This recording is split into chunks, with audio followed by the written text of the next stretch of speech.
जय जिनेन्द्र। नमो अरिहन्ताणं नमो सिद्धाणं नमो आयर्याणं नमो उवज्झायाणं नमो लोये सव्वसाहुणम् ऐसो पंच नमो यारो सव्व पावपणाशनो मंगलारं च सव्वेसिं परममः वै मंगलम्।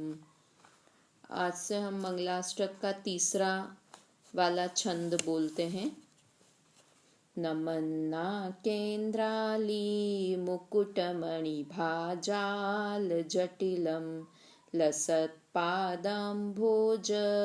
द्वयमिह यदीयं तनुभृतां भवज्ज्वाला शान्त्ये प्रभवति जलं वा स्मृतमपि महावीर स्वामी नयन पथगामी भवतु मे।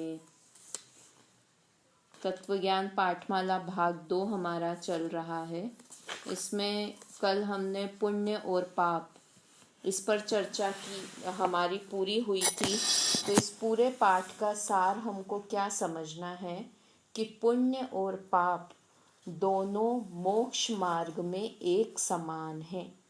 संसार के लिए उनमें हम भेद कर सकते हैं, किंतु मोक्ष मार्ग में वे दोनों समान हैं अर्थात छोड़ने लायक हैं। मोक्ष मार्ग में उनका कोई स्थान नहीं है। हम कितना भी उच्च कोटि का पुण्य भाव कर लें, किंतु उससे सम्यक दर्शन की प्राप्ति नहीं होगी। सम्यक दर्शन की प्राप्ति एक शुद्ध भाव से या कहें वीतराग भाव से होगी। सम्यक दर्शन की प्राप्ति बोलें या मोक्ष मार्ग की शुरुआत बोलें, है ना। मोक्ष का मार्ग क्या है? सम्यक दर्शन ज्ञान चारित्राणि मोक्ष मार्ग बोलते हैं ना। तो सम्यक दर्शन ज्ञान चारित्र ही मोक्ष का मार्ग है। तो उसकी पहली सीढ़ी ही सम्यक दर्शन है। तो उस पहली सीढ़ी पर भी हम कब पहुंच पाएंगे कि जब हम शुद्ध भाव करेंगे तो हम पहुंच पाएंगे।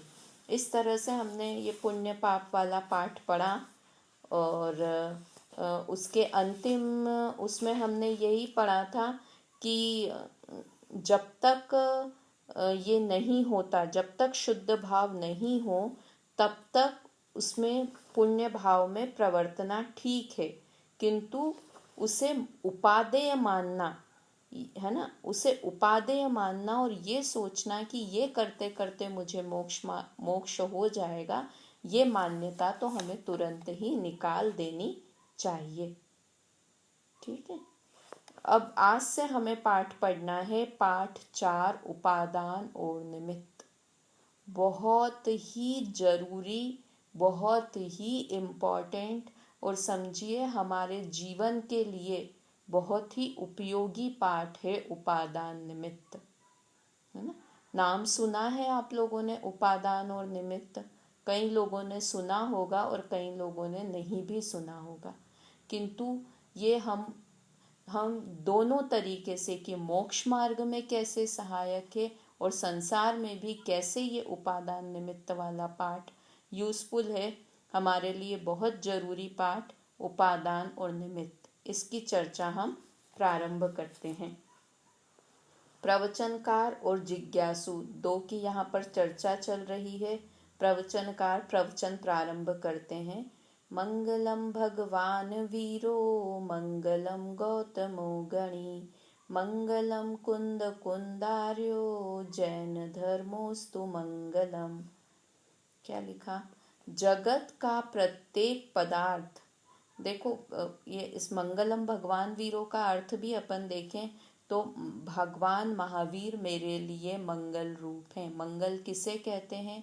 जो मोह राग द्वेष रूपी पापों को गलावे और सच्चा सुख उत्पन्न करे, उसे मंगल कहते हैं, है ना। तो कौन है मंगल? कि वीर भगवान, वीर मतलब महावीर भगवान मंगल हैं, गौतम गंधर्व मंगल हैं और कुंद कुंद आचार्य मंगलम कुंद कुंदार्यो, है ना, कुंद कुंद आचार्य मंगल हैं और जैन धर्मोस्तु मंगलम, जैन धर्म मंगल है। एक हम चत्तारी मंगलम बोलते हैं, उसमें क्या बोलते हैं? चत्तारि मंगलम, अरहंता मंगलम, सिद्धा मंगलम, साधु मंगलम, साहु मंगलम, केवलीपणतो धम्मो मंगलम। उसी तरह के भाव यहाँ पर भी लिखे गए हैं, है ना। अरहंत, वहाँ पर अरहंत, सिद्ध, साधु और केवली भगवान द्वारा बताया गया जैन धर्म मंगल है। और यहाँ पर महावीर भगवान, गौतम गंधर और आचार्य, साधु की जगह आचार्य, कुंद आचार्य और जैन धर्म मंगल है। इस तरह की भाव यहाँ पर इस मंगलाचरण में बताए। अब क्या लिखा है, जगत का प्रत्येक पदार्थ स्वयं परिणमनशील है। पदार्थों के परिणमन को पर्याय या कार्य कहते हैं। कार्य को कर्म, अवस्था, हालत, दशा, परिणाम और परिणति भी कहते हैं। प्रत्येक पदार्थ अपने परिणमन का कर्ता स्वयं है। उसे अपने परिणमन में दूसरे के सहयोग की रंच मात्र भी आवश्यकता नहीं है।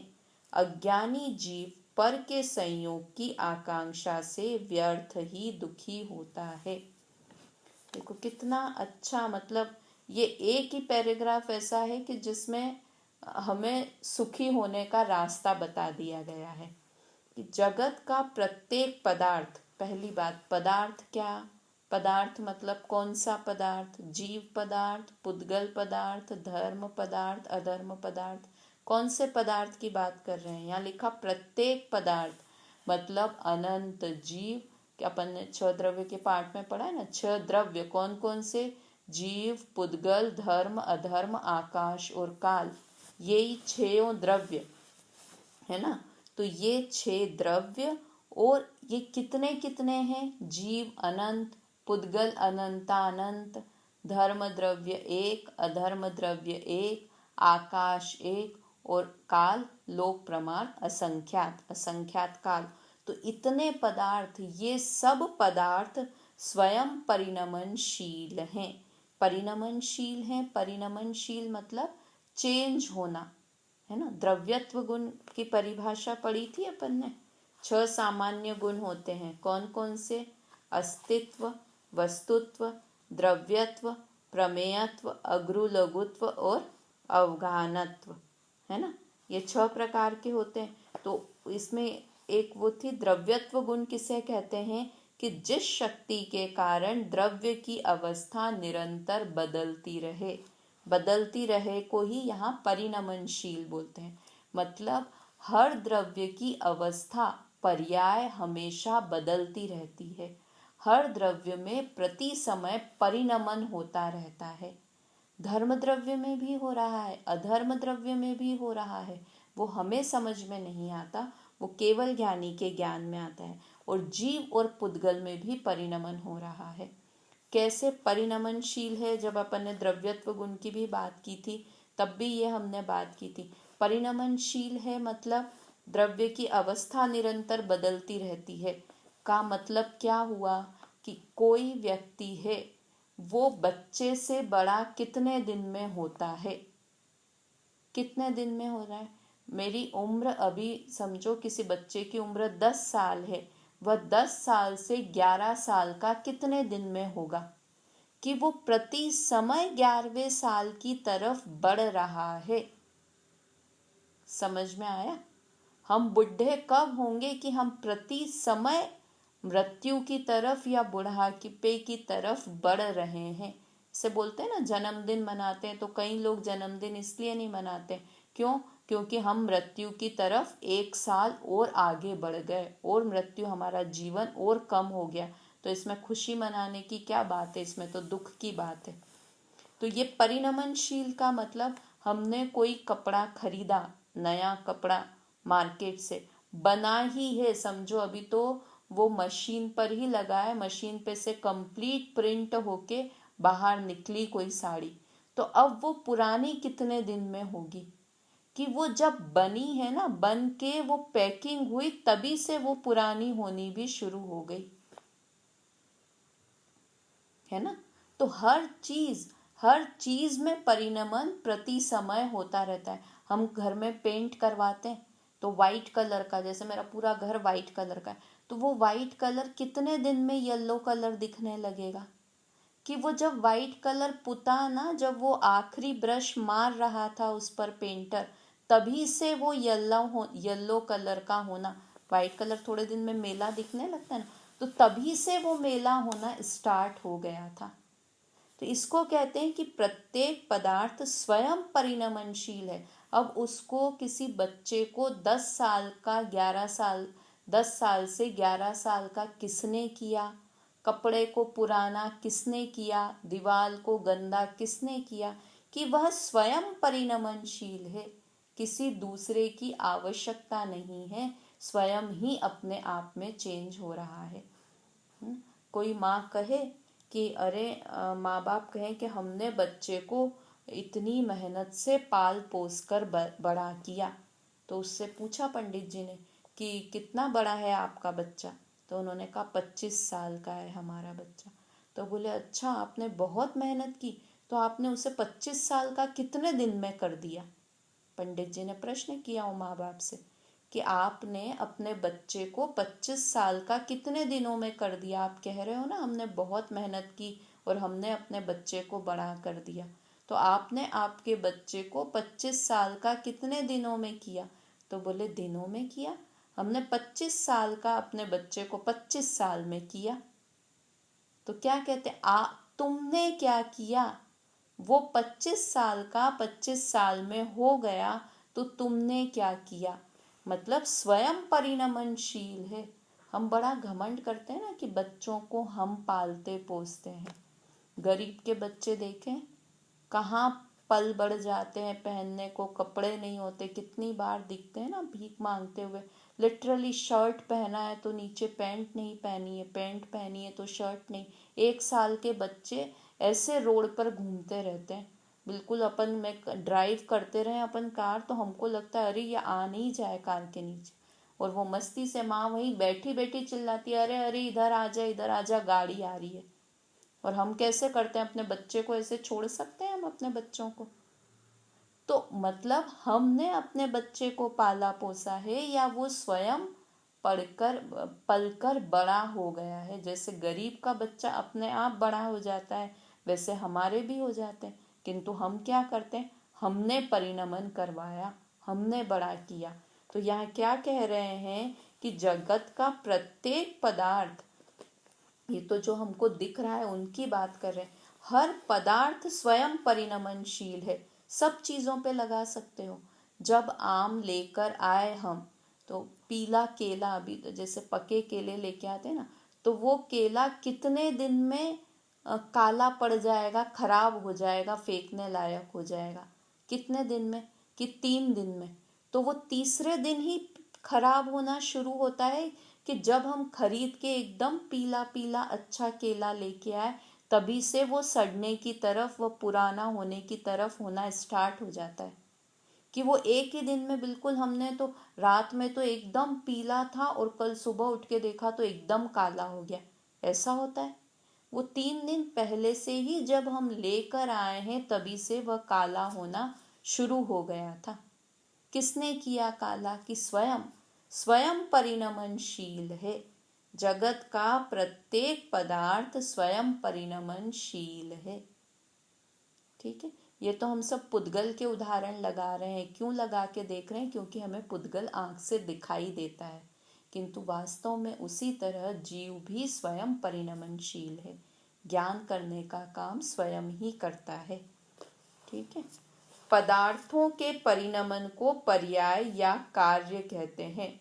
परिणमन होना मतलब कार्य होना, चेंज होना, है ना, उसे पर्याय भी कहते हैं। पर्याय कहते हैं ना, गुणों में होने वाले प्रति समय के परिवर्तन को पर्याय कहते हैं। याद है या सब भूल गए? द्रव्य गुण पर्याय 3 परिभाषाएं याद की थी। पहले तो विश्व किसे कहते हैं? 6 द्रव्यों के समूह को विश्व कहते हैं। जाति अपेक्षा 6 द्रव्य के समूह को विश्व कहते हैं। फिर द्रव्य किसे कहते हैं? गुणों के समूह को द्रव्य कहते हैं। और गुण किसे कहते हैं? गुणों में जो द्रव्य के संपूर्ण भाग और उसकी संपूर्ण अवस्थाओं में पाया जाए उसे गुण कहते हैं। और पर्याय किसे कहते हैं कि गुणों में होने वाले प्रति समय के परिवर्तन को पर्याय कहते हैं, है ना। पर्याय की परिभाषा ये कि प्रति समय, है ना। तो प्रति समय जो परिणमन होता है उसे पर्याय भी कहते हैं, परिणमन भी कहते हैं। तो अब कितने, और उसे ही कार्य भी कहते हैं कि कोई कार्य होना, कोई पर्याय होना। तो क्या क्या कार्य को क्या क्या नाम दे दिया? कर्म, अवस्था, हालत, दशा, परिणाम, परिणति, पर्याय, ये सब कार्य के ही नाम हुए। कार्य को कर्म भी कहते हैं ना, अपना कर्म करो, है ना, अपना कार्य करो। जैसे वो जाते हैं ना, कर्ता, कर्म, करण, संप्रदान, अपादान, अधिकरण, ये 6 कारक हमारे अभी आगे पाठ भी आएगा। तो उसमें कर्ता कर्म, कर्म मतलब कार्य, कर्ता जिसे प्राप्त करता है उसे कर्म कहते हैं। तो कार्य को कर्म भी कहते हैं, अवस्था भी कहते हैं, हालत भी, और यहाँ परिणमनशील तो अपन ने शब्द पढ़ा ही, परिणमन भी कहते हैं, दशा भी कहते हैं। प्रत्येक पदार्थ अपने परिणमन का कर्ता स्वयं है। अपने कार्य का कर्ता पदार्थ स्वयं है। उसे परिणमन में दूसरों के सहयोग की रंच मात्र भी आवश्यकता नहीं है, है ना। मतलब प्रत्येक पदार्थ स्वयं परिणमनशील है। उसे परिणमन कराने में, बच्चे को बड़े होने में, आम को पकने में किसी के परिणमन की आवश्यकता नहीं है।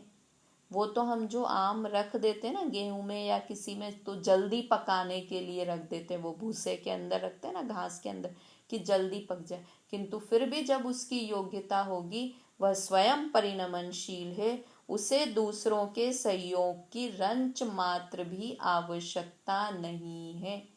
ये कब फील हो जाता है हमको? जब बच्चे बड़े होके क्या बोल दें हमको कि आपने क्या किया। हम तो स्वयं, हम कहें बच्चे को मैंने पास करवा दिया, मैंने इतना होनहार बना दिया, और बच्चे हमको क्या कह दें बड़े होके, आपने क्या किया।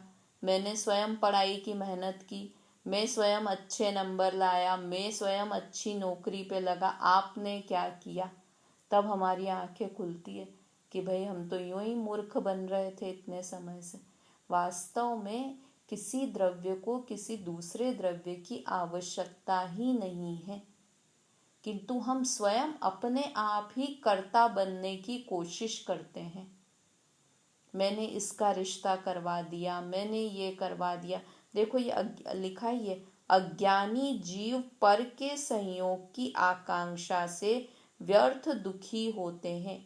मतलब पर मुझे संयोग कर दे इसलिए दुखी होते हैं, और मैंने पर का संयोग किया ऐसे मानकर मान करते हैं, फुल के गुप्पा हो जाते हैं। दोनों ही चीजें लगा देना।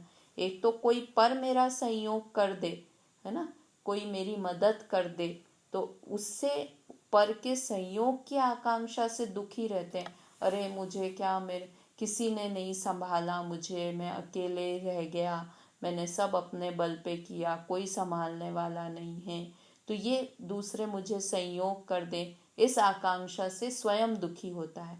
और मैं किसी को संयोग कर दूं तो मैं फुल के गुप्पा हो जाती हूँ कि मैंने किया, मैंने 100 लोगों को खाना खिला दिया, मैंने इतने लोगों को ये बात समझा दी। तो इस कारण से स्वयं ही अज्ञान से मान करता है और स्वयं ही पर के संयोग की आकांक्षा से दुखी होता है। देखो ये आकांक्षा शब्द है ना, ये बहुत इम्पोर्टेंट है। आकांक्षा मतलब क्या? आशा करना, अपेक्षा करना। तो वास्तव में अपेक्षा जब भी करोगे, चाहे वो परिवार में हो, धर्म में हो, धर्म में क्या कि हम अपेक्षा करें कि अरे हम तो अपने आप से ग्रंथ पढ़ ही नहीं सकते, जब आप समझाओगे ना तो ही हमको समझ में आएगा। ये अपेक्षा रखी आपने, ये मुझसे अपेक्षा रखी, समझो किसी पंडित जी से, किसी टीचर से अपेक्षा रखी, तो ये अपेक्षा दुख का कारण है। हम अपने बच्चों से अपेक्षा रखें, बच्चे अपने माँ बाप से अपेक्षा रखें, है ना, हस्बैंड अपनी वाइफ से अपेक्षा रखे, वाइफ अपने हस्बैंड से अपेक्षा रखे। तो जब भी हम पर से अपेक्षा रखेंगे तो दुख का ही कारण है। हम ये अपेक्षा करें कि हमसे सामने वाला, मेरी बहन मुझसे ये बोले, है ना, और हम कुछ भी अपेक्षा, फिर वो नहीं बोले बहन, तो हम दुखी हों कि अरे उसने तो मुझसे बोला ही नहीं। तो ये पर से अपेक्षा, इस जगत में सुखी कौन है कि जिसको दूसरे से कोई अपेक्षा नहीं है कि कोई मुझे पूछे। कितने हम, हमारी मूर्खता की पराकाष्ठा है। हम कितनी क्या क्या सोच लेते हैं। चलो ये अपेक्षा कि मेरे हाथ पैर नहीं चल रहे हैं तो कोई मुझे खाना बना के दे दे, ये तो फिर भी समझ में आए। पर हमको क्या अपेक्षा रहती है, वो मुझसे बात करे। उसने मुझसे बात ही नहीं की, देखो तो। इस कारण से हम दुखी होके बैठ जाते हैं। मतलब वो बात कर लेता तो क्या मिल जाता तुमको, तुमने बात कर ली तो क्या हो गया। मतलब वास्तव में अपेक्षा करना, और अपेक्षा हम अपने मन में सोच लेते हैं। सामने वाले को, बेचारे को कैसे पता चलेगा कि आप ये सोच रहे हो कि आप उससे हेलो बोलो, उससे जय जिनेंद्र करो। ये सामने वाले को कैसे समझ में आएगा। हम अपने मन से ही सोच लेते हैं कि हमारे हस्बैंड को समझना चाहिए कि मेरा सर दुख रहा है, अपने आप हमने, और उन्हें हमारी सेवा करनी चाहिए, दवाई देनी चाहिए, सर दबाना चाहिए। हस्बैंड वाइफ के लिए सोच ले, वाइफ हस्बैंड के लिए। तो हम अपने मन में अपेक्षा करके बैठ जाएं, अब सामने वाले को समझ में ही नहीं आए कि भाई इनका सर भी दुख रहा है। तो ये अपेक्षा, तो जब भी हम पर की अपेक्षा करते हैं तो वह दुखी होने का ही कारण है।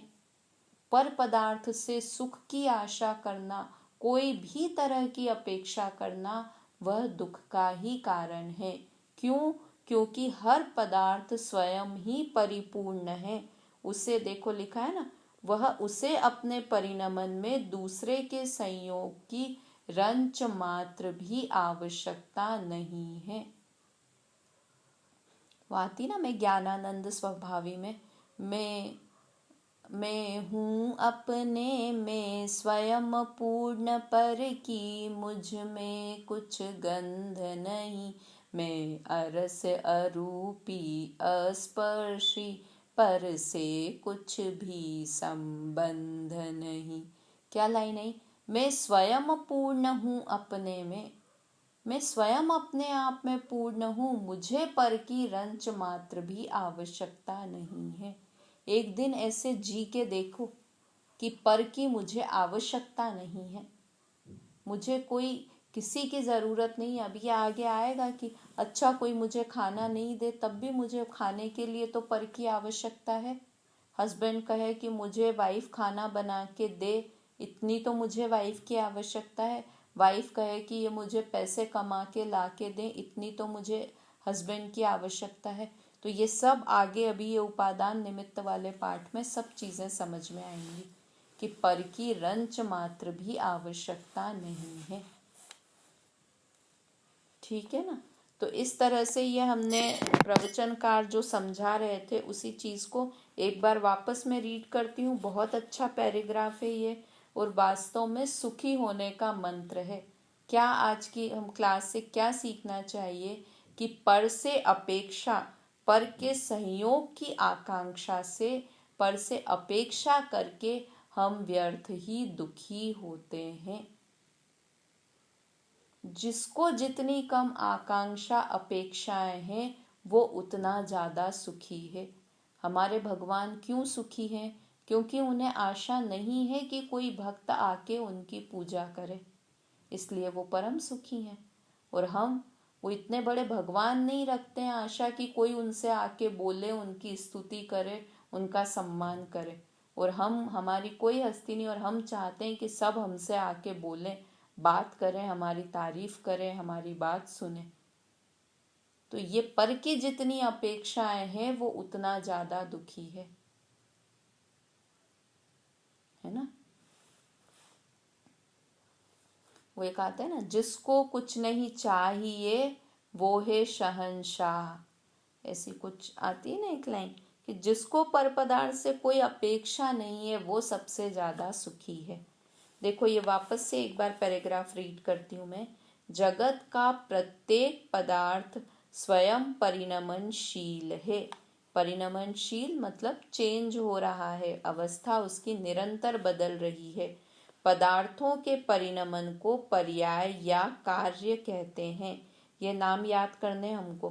कार्य को क्या क्या कहते हैं? कर्म, कितने नाम है देखो, कार्य, कर्म, अवस्था, हालत, दशा, परिणाम, परिणति और पर्याय। 8 नाम याद करना है। याद करिए फटाफट से। इस वाले चैप्टर में अब थोड़ा याद करने की है, इसमें परिभाषाएं भी हैं, आपको याद भी करनी है ना। फिर से एक बार, कार्य, कर्म, कार्य, कर्म, अवस्था, हालत, दशा, परिणाम, परिणति और पर्याय। मैं भी देखो हाथ रख के बिना देखे बोल रही हूँ, आप भी कोशिश करिए। कार्य, कर्म, अवस्था, हालत, दशा, परिणाम, परिणति और पर्याय। 3 तो एक जैसे ही है, परिणाम, परिणति और पर्याय, है ना। और अवस्था और हालत एक जैसा, कार्य और कर्म, और एक दशा और ऐड हो गया। वापस बोलिए क्या क्या। क्यों याद करवा रही हूँ ये शब्द? क्योंकि कहीं कहीं ग्रंथ में इस तरह का कि जीव अपनी अवस्था का स्वयं जिम्मेदार है, तो हमको समझना है कि हम अपने कार्य के स्वयं जिम्मेदार हैं। कहीं पर हालत शब्द आएगा, परिणाम, परिणति तो बहुत जगह शब्द आता है ग्रंथों में, है ना। हम कहीं लौकिक भी चीज पढ़ें तो ये समझ में आए कि अवस्था, हालत बोल रहे हैं, किसी अवस्था की बात कर रहे हैं, मतलब वो पर्याय की बात कर रहे हैं। अपन बोले ना अरहंत अवस्था, तो किसकी बात कर रहे हैं हम? द्रव्य की, गुण की या पर्याय की? अवस्था शब्द आया ना, तो अवस्था बताई किसको रहा है? पर्याय को। अवस्था का अर्थ ही क्या है? अरहंत पर्याय। पर्याय की जगह मैं अवस्था बोल रही हूँ ना। वो सिद्ध अवस्था मुझे प्राप्त करनी है, सिद्ध अवस्था को प्राप्त होना है, तो सिद्ध अवस्था मतलब सिद्ध पर्याय। मुझे पर्याय में सिद्ध दशा प्रकट करनी है, द्रव्य से तो मैं सिद्ध ही हूँ, सिद्ध समान ही हूँ, है ना। तो ये इस तरह से, ये जहाँ अवस्थाएं, जीव की 3 तरह की अवस्थाएं होती है। कौन कौन सी अपन ने पहले पढ़ी है? कौन सी 3 अवस्थाएं? बहिरात्मा, अंतरात्मा और परमात्मा। तो ये 3 अलग अलग जीवों की अलग, तो एक ही जीव की ये 3 अवस्था होती है, मतलब पर्याय, है ना। तो ये 3 तरह की पर्याय एक ही जीव की है। मैं एक जीव हूँ तो मैं ही बहिरात्मा हूँ, मैं ही अंतरात्मा होऊंगा और मैं ही परमात्मा बनूंगा। तो वो 3 अवस्था वहां पर पर्याय बताया। समझ में आ रहा है? तो इसलिए ये शब्दों को याद होना जरूरी है। क्या क्या शब्द हैं? कार्य, कर्म, कार्य, कर्म, अवस्था, हालत, दशा, परिणाम, परिणति और पर्याय। ये सब पर्यायवाची शब्द हैं एक दूसरे के। ठीक है। कर्म मोस्टली कहाँ पर यूज होता है? जब 6 कारक की चर्चा चलती रहे, कर्ता, कर्म, उपादान, अपादान, ये सारी चीजें हों। तो प्रत्येक पदार्थ अपने परिणमन का मतलब अपने कार्य का, देखो अब यहाँ परिणमन शब्द आया तो हम इसको सरल करने के लिए क्या बोल सकते हैं? प्रत्येक पदार्थ अपने कार्य का कर्ता स्वयं है, अपने कर्म का कर्ता स्वयं है। देखो अब इसमें सभी शब्द लगाते हैं। प्रत्येक पदार्थ अपने कार्य का कर्ता स्वयं है, प्रत्येक पदार्थ अपने अवस्था का कर्ता स्वयं है, प्रत्येक पदार्थ अपनी हालत का कर्ता स्वयं है। मैं दुखी हूँ, अपन ये बोलते हैं ना, मेरी हालत ऐसी कर दी घर वालों ने कि मत पूछो, मुझे कहीं का नहीं छोड़ा, ऐसा बोलते हैं ना, मेरी हालत के जिम्मेदार तुम हो। तो यहाँ क्या लिखा? प्रत्येक पदार्थ अपने हालत का कर्ता स्वयं है। जो हमारी हालत हो रही है, हम दुखी हैं तो स्वयं से दुखी हैं, हम सुखी हैं तो स्वयं से सुखी हैं। कितनी बढ़िया, मतलब ये लाइन मेरे को ऐसे लग रहा है इसी पे ही चर्चा करते रहे आज हम पूरी क्लास में।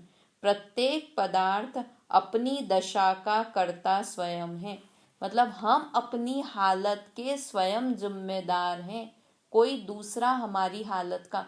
हम बीमार हुए हैं तो हम मतलब ये शरीर की अपन लौकिक बात कर रहे हैं, अभी शरीर तो अपना है ही नहीं वैसे, तो ये शरीर खराब हुआ है तो शरीर की हालत का जिम्मेदार स्वयं है, हम जिम्मेदार नहीं हैं। और दूसरा पर पदार्थ तो बिल्कुल ही जवाबदार नहीं है उसके लिए। हम दुखी होने के, सुखी होने के, अस्वस्थ होने के, स्वस्थ होने के, ये शरीर की अवस्था के, बुढ़े होने के, जवान होने के, बीमार होने के, फेल होने के, पास होने के, हर दशा के कर्ता स्वयं है। मतलब मैं अभी यहाँ पुद्गल जीव का भेद नहीं कर रही हूँ, मैं अभी किस शब्द को समझाने की कोशिश कर रही हूँ, दशा का, है ना। और फिर और क्या, परिणाम, प्रत्येक पदार्थ अपने परिणाम का कर्ता स्वयं है। प्रत्येक पदार्थ अपनी परिणति का कर्ता स्वयं है। प्रत्येक पदार्थ अपनी पर्याय का कर्ता स्वयं है, दूसरा उसकी पर्याय नहीं कर सकता। तो इस तरह से ये इतने पर्यायवाची शब्द हुआ। उसे अपने परिणमन में, मतलब उसे यानी पदार्थ को, उस पदार्थ को अपने परिणमन में दूसरे के संयोग की रंच मात्र भी आवश्यकता नहीं है। मतलब इतना वो होना चाहिए कि करोड़ लोग मिलकर भी मुझे दुखी नहीं कर सकते हैं ना। जिसको मस्त रहना है, खुश रहना है, सुखी रहना है, तो क्या चीज उसको दुखी कर सकती है? बोलने वाले बोलते रहेंगे और हम ठीक है बोल रहे हैं, ये बोलने दो, है ना। तो कोई भी दूसरों से परिणमन में दूसरे के संयोग की रंच मात्र भी आवश्यकता नहीं है मुझे सुखी होने के लिए। और मुझे दुखी होने के लिए पूरी दुनिया के लोग हंसा के, कभी अपने घर में किसी की मृत्यु हो जाए या हम बहुत दुखी हों अंदर से, और सामने वाले हमें बहुत तरह के एक्टिंग करके दिखाएं, वो होता है ना एक, देखो अपन एक गेम खेलते थे पहले, आप लोग खेलते थे या नहीं, वो fire in the mountain, run run run, वो आता था ना, जंगल में आग लगी भागो बच्चों भागो, स्टेचू बनो, ऐसे स्टेचू एक व्यक्ति बोलता था, तो वो स्टेचू बन के खड़ा हो जाता था, और दूसरे जितने भी दूसरे होते थे, मतलब वो जो डायमर होता था, वो उनको हंसाने की कोशिश करता था ना, कैसे भी करके, तो वो स्टेचू बन जाए, तो उसको कितनी भी कोशिश, वो लास्ट तक नहीं हंसा तो वो विनर हो जाता था। तो सेम हमको ऐसी दशा, अपने को स्टेचू बन जाना चाहिए कि हम, कोई हमको दुखी करना चाहे, कोई हमको सुखी करना चाहे, तो हम उसके कारण से दुखी सुखी नहीं हो, हम अपनी, हमको आउट होना होगा तभी हम आउट होंगे। कोई दूसरा मुझे हंसाने की कोशिश करे, कोई मुझे दुखी करने की कोशिश करे, कोई मुझे सुखी करने की कोशिश करे, तो मैं दूसरे के हिसाब से चलने वाला नहीं हूँ, है ना। ये लिखा कि उसे अपने परिणमन में दूसरे के संयोग की रंच मात्र भी आवश्यकता नहीं है। अज्ञानी जीव पर के संयोग की आकांक्षा से व्यर्थ ही दुखी होते रहते हैं। अज्ञानी जीव। जिज्ञासु, कारण के बिना कार्य की उत्पत्ति संभव नहीं है, अतः कारणों की खोज को व्यर्थ कैसे माना जा सकता है। ये अब थोड़ा यहाँ से प्रकरण चेंज हो रहा है, तो इसको अपन प्रश्न को पढ़ते हैं, इसके उत्तर की चर्चा अपन कल करेंगे। देखो, कारण के बिना कार्य की उत्पत्ति संभव नहीं है। अब कारण किसे कहते हैं और कार्य किसे कहते हैं? यहाँ क्या बोला उसने? कारण के बिना कार्य नहीं होता। हम बोल रहे थे ना, कार्य, अवस्था, हालत, तो जो भी पर्याय हो रही है, जो भी हालत हो रही है, जो भी अवस्था हो रही है, उसका कोई न कोई कारण अवश्य है ना। जब भी कोई कार्य हुआ है तो वो किसी कारण से हुआ है, किसी कर्ता के कारण से हुआ है, किसी ने उस कार्य को किया है ना। जैसे खाना बनने का कार्य हुआ, चपाती बनी, तो वो चपाती बनने का कार्य हुआ, तो उसका कोई न कोई कारण, कारण यहाँ पे कर्ता भी बोल सकते हैं, उत्पादक सामग्री, या आगे परिभाषा आएगी। कारण मतलब किसको कहते हैं? उत्पादक सामग्री को, करण को, करण को कारण बोलते हैं। कि किसी ने तो वो कार्य किया है, उसकी उत्पत्ति की है। तो कारण के बिना कार्य की उत्पत्ति संभव नहीं है। जब चपाती बनी है, रोटी बनने रूप कार्य हुआ है, तो उसका कारण कोई ना कोई तो है। ऐसा नहीं कि हवा में से रोटियां गिर रही है। कभी देखा हवा में से रोटियां ऐसे गिर रही? मतलब कोई ना कोई ने, किसी न किसी ने उस उत्पत्ति का कोई कारण है। यहाँ मैं कर्ता की अपेक्षा से ज़्यादा समझाने की कोशिश कर रही हूँ। तो यहाँ क्या लिखा? कारण के बिना कार्य की उत्पत्ति नहीं होती। कोई भी कार्य हुआ है तो किसी कारण से, किसी सामग्री से, किसी के करने से वो उत्पन्न हुआ है। अतः कारणों की खोज को व्यर्थ कैसे माना जा सकता है? आप क्या कह रहे हैं यहाँ पर? ऊपर क्या समझा रहे थे कि प्रत्येक द्रव्य स्वयं ही अपना कार्य करता है। और यहाँ जिज्ञासु क्या प्रश्न कर रहा है कि जब कार्य होता है तो हमें लगता है किसी न किसी ने वो कार्य किया है, तो हमको कार्य करने के लिए उस किसी की खोज करनी पड़ेगी कि किसने वो कार्य किया है। समझ में आ रहा है? ज़्यादा कठिन हो गया? इसको कल और अच्छे से अपन जब इसी में से प्रवचनकार की बात समझेंगे तब होगा। क्या बोलने की क्या है, क्या याद रखना है? कारण के बिना कार्य की उत्पत्ति नहीं होती है। कार्य मतलब तो समझ में आ गया, पर्याय, दशा, हालत, परिणाम, परिणति, कुछ भी। तो वो जो कार्य हुआ वो किसी न किसी कारण, उत्पादक सामग्री से वह कार्य हुआ है। इसकी और विशेष चर्चा करेंगे, नहीं तो आज के लिए मुझे लगता है ये नया चीज़ चालू करेंगे तो डोज ज़्यादा हो जाएगा। तो आप थोड़ा इसको समझने की कोशिश करना। इस पाठ को सरल है, बहुत सरलता से मैं समझाने की कोशिश करूँगी, किंतु आप रुचिपूर्वक समझने की कोशिश करना। और वाकई ये उपादान निमित्त वाला पाठ है तो ये बहुत लाइफ में काम आएगा, ग्रंथ पढ़ने में काम आएगा, अपने जीवन में काम आएगा, लौकिक जीवन में भी काम आएगा और पारलौकिक जीवन, सम्यक दर्शन प्राप्त करने के लिए तो कार्यकारी है ही है ये पाठ। तो इसकी हम और चर्चा विस्तार से कल करेंगे। जय जिनेंद्र।